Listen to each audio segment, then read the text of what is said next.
Hello YouTube, Damo_23 here and welcome to the main save, Better Than PSG. We are of course here with Paris 13 Atletico, and if you don't know exactly who they are, go watch episode 1 where we broke down why we're doing them and who in the world they are. Since we last met, we've played pre-season, had a good time of it in pre-season in a system, and today's episode is going to be in the first part, me breaking down your key players for this season, the tactic we're going with, and a bit of a lower level 4-3-3 compared to the Brighton beta 4-3-3 mid-block we've been using. Secondly, more importantly, maybe, we will be playing our first game of the season in 13 games that time against Borg and B.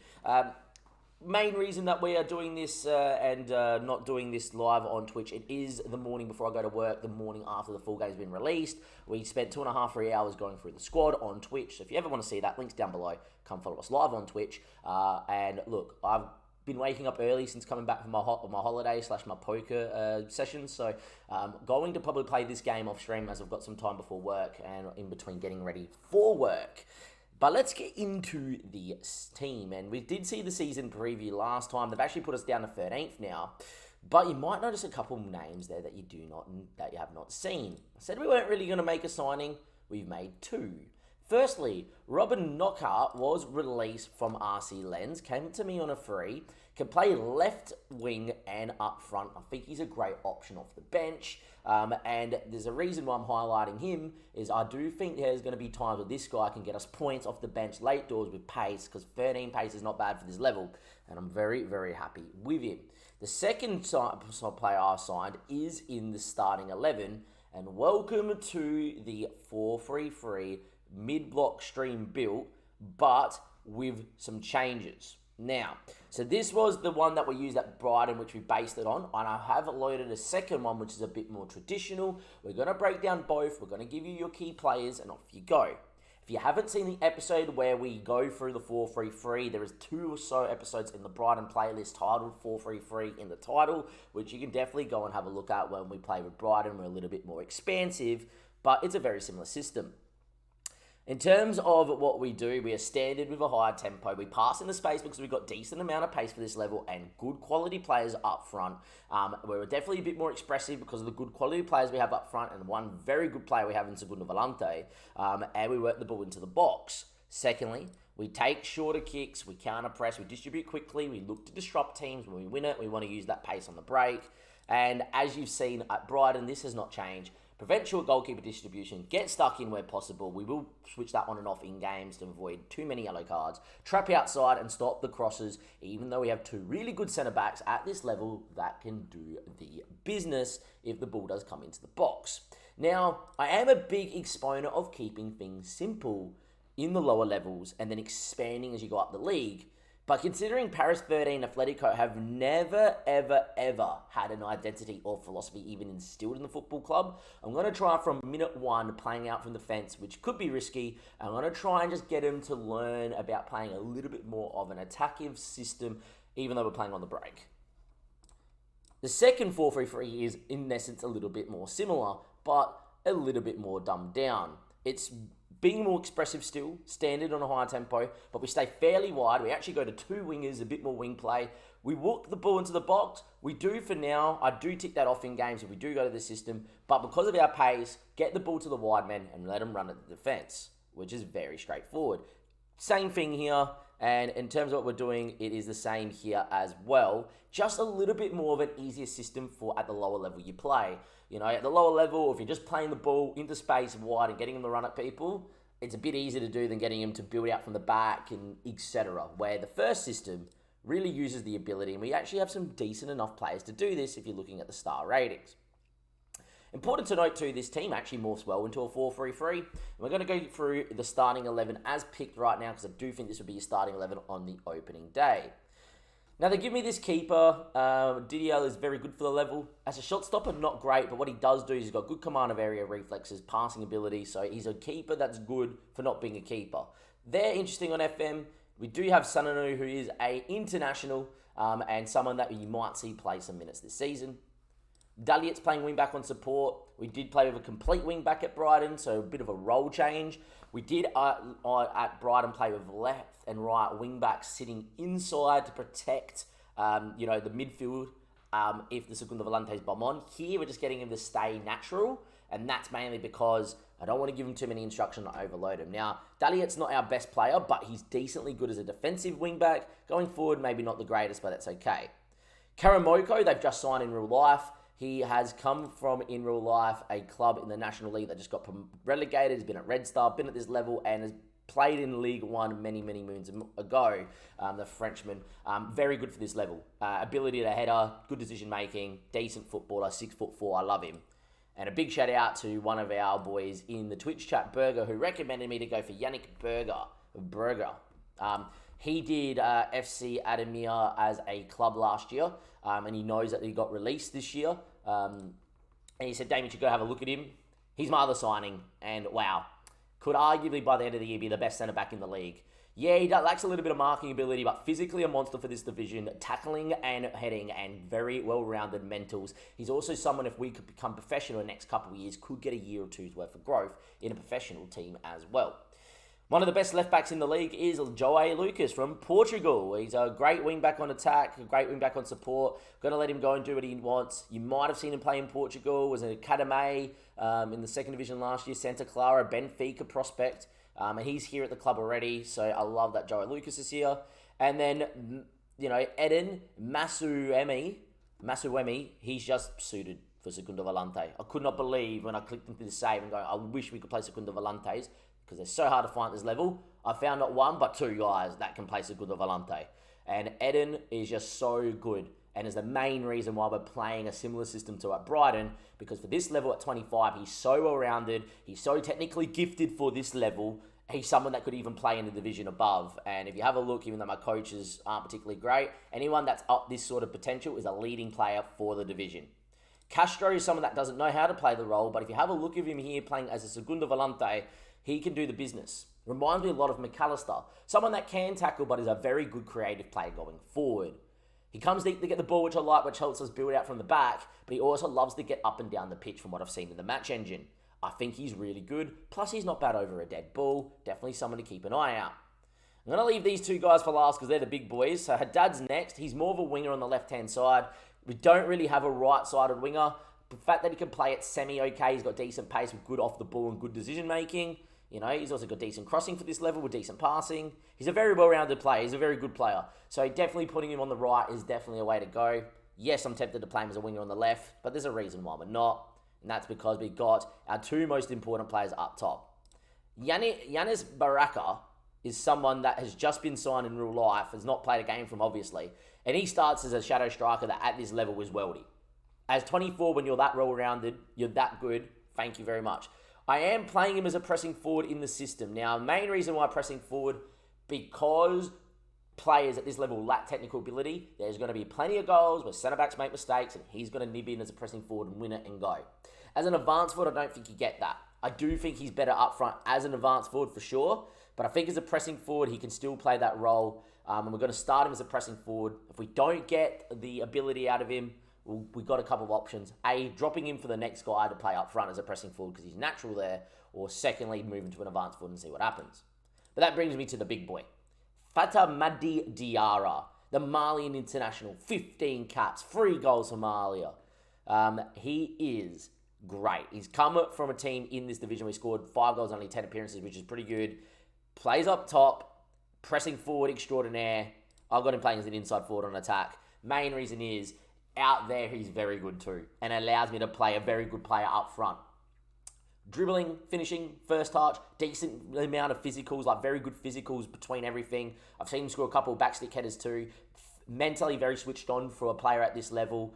I expect him to go out here in this division and probably lead me to a top half charge, not even a top half charge, lead me to a top 5 charge, which is a big call, but I think that's where we sit. If you have a look at the rest of the team here as well, you might be thinking, well, you only allowed 5 subs.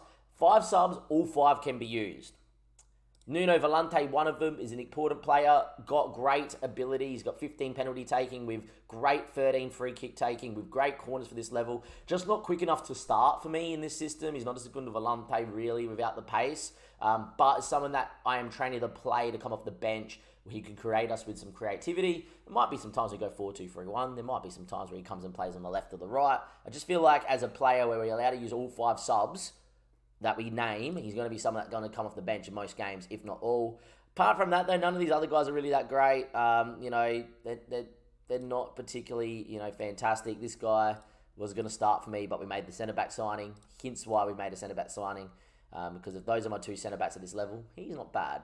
But, yeah, obviously I have gone and made sure we've got, with the limited money we got, a player that can play centre-back and start, and a player that can play left wing or up front, because we do have a guy that can play up front or right wing, who can also play left wing, that is decently quick, but has nothing else about him as well.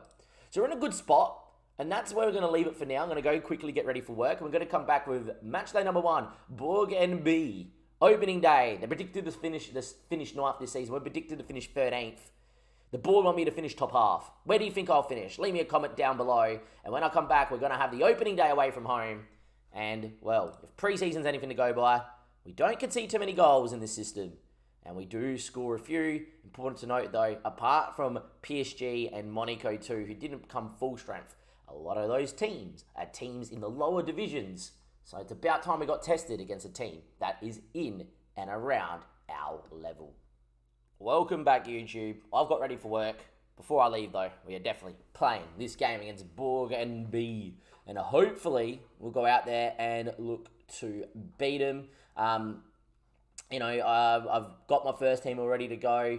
Important to note that we do lose match fitness quite quickly here as well, because if you have a look when we go through the sim, which it's not going to show you, because we're semi-professional. I don't know if anyone, or if you managed a semi-professional club before, because we're semi-professional, if you go by there, and we're not semi-professional, we don't train every day. We train like Tuesday, Thursday, and then play Saturday.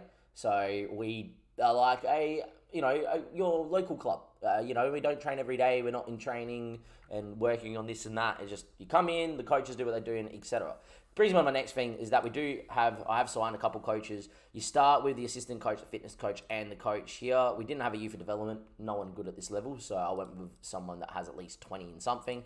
We started with no scouts. Sebastian Remy's actually okay for this level. They have 10 and 11, and then a guy with 9 and 9 just to help out if we have to scout some people. And I have not been able to find a head physio, but at least I found one physio. He's actually got 13 physiotherapy, so there you go as well. In terms of the game, though, we are going to get straight into it. The boys are fit and raring to go on the opening day. We have lined up how we're lining up in pre-season. Yannick is the only one that hasn't really had much match fitness. Joe Luke is coming back from a injury as well.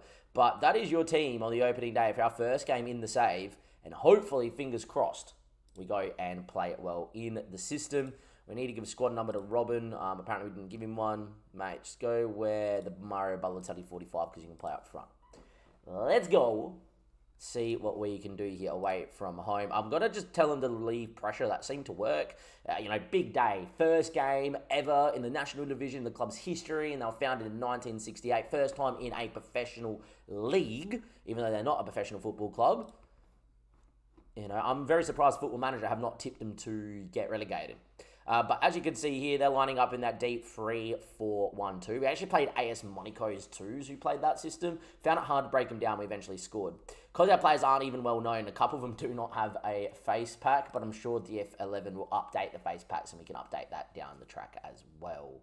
We are on the opening day. We are in the black with the green stripe. If you haven't checked them out, they have a shop. Paris 13 Atletico, because they've rebranded. They have a shop, and my word, it looks absolutely amazing, their kit. I'm tempted to buy one in real life. For Raja, with a ball, back stick, there's a push and a penalty. Well, we haven't conceded a penalty or anything, really. We haven't even been behind in all the preseason, and inside our first game, it's a penalty for a push in the box. I didn't know this was FM22. We're 1-0 down. Fun. Big amounts of fun. Did not know this was Football Manager 2022, where pushes in the box happen from every highlight. Good penalty, to be fair to the lad. Away we go. Highlight down the other end, though. Castro whips one back stick. Looks for Yannick, doesn't find him. Eden Masawemi And Wemer finds Castro, his partner, went for goal, and well, Thiago Castro, the number 10. The reason why we're playing with the Volantes, he's very good. We hit back immediately. And to be fair, I think in the higher levels, the keeper does better. But at this level, anything of half decent note of an effort generally goes in. I think the keeper should save that. Reacts pretty slow, but a great strike nonetheless. And we are back on level pegging at 1-1. And of course, they've had one shot, one on target for a goal. That's standard usual. Now, we are without the ball, but this system works best without the ball, so I don't mind that. If they get another penalty, this is going to be rigged. It's not. Instead, they've headed it and it's over the bar. So far, they've had 2 chances. One's come from a penalty that they won from a set piece and another set piece. Got to tell them to remove getting stuck in then. Don't give them free kicks here. It looks like they're dangerous from a set piece. So we tell them don't get stuck in, we're down to 10 men. This has not been a good opening day. Our best player's out. I'm going to focus play down the right side now and look for the overlap on the left and get Lucas to be a wing back on attack. Down to 10 men. We've dominated in terms of chances in the opening day, but down to 10 men is not a good start to be in. Headed away. Only as far as Haddad. Fisher. Lumps one out there to Rivieres. Finds a Ribelen. Good ball in there. That's a goal. 2-1 down. Not a good start at all. Not a good start at all.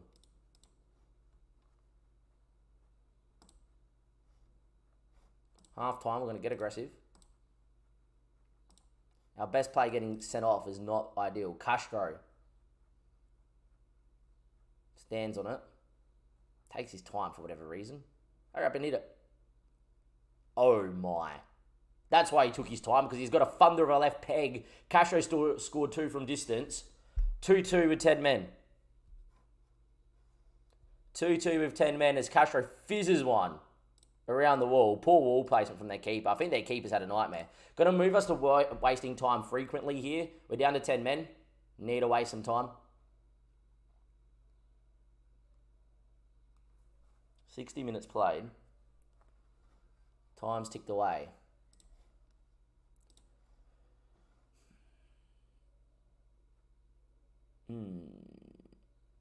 What should I do? I'm thinking actually doing Haddad on this side, moving as a winger on attack, which is natural. Play down the right. Don't do that. Bit more direct. Stay a bit wider and just punt it down that side. I think that's one change there. Kamara's going to come in to be a ball-winning midfielder because he can play it. Nuno, I don't particularly want to bring into this game because both the midfielders are having a good game.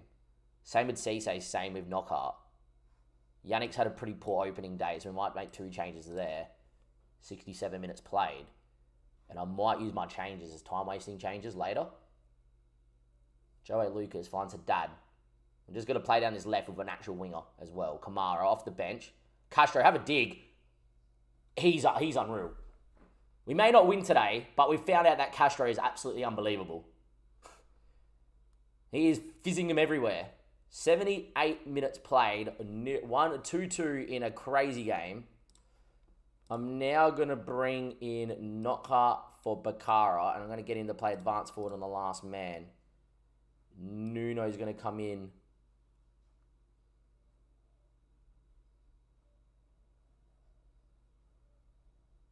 No, Nuno's not going to come in because he's not a defensive change. Haddad's going to come out. Cisse's got pace. He's got 14 pace and acceleration, late doors. And we're going to leave one more change as a time-wasting change in the 90th for Nuno. I think that's the play. Nuno's going to come in, do that. Take off. Leave the time-wasting. A point would be not bad here away from home. Is there going to be late drama? There isn't. Look, 10 men. Yannick, our best player, Diarra, gets sent off. And we had 12 shots still away from home with 10 men. And we've drawn 2-2 in the opening day. I'm going to take the positive out of that we have a worldie of a centre defensive mid for this level in Thiago Castro. And, well, if we play that well with 10 men, imagine if we had 11. We draw 2-2 away from home. Hey, it's an important point. If we can win our games at home and draw a lot of games away from home, we're going to finish middle of the pack. So, opening day, we get a draw, we get a point. Next game's against Stadia Brocken, who are predicted to come below us, and Stadia are Brochen. They're next at home. We're not going to give you that game, obviously. But till next time, YouTube, I'll think of a game in the league that we're going to give you here on the opening day of the season. Or the opening day, first season in. What did you think of the opening day? Let me know in the comment section down below. Take plenty of positives from it for sure. The fact that we did not get pumped and the fact that we got a point with 10 men and we played with 10 men for most part of it is good. If we start copying red cards though, we'll look at it into the future about getting get stuck in off. Even though we just turned it off and he got sent off. Anyhow, from Damo, everybody else here, give it a like, subscribe, and of course, check out the links down below to come watch me live on Twitch. Till next time, thank you and goodbye.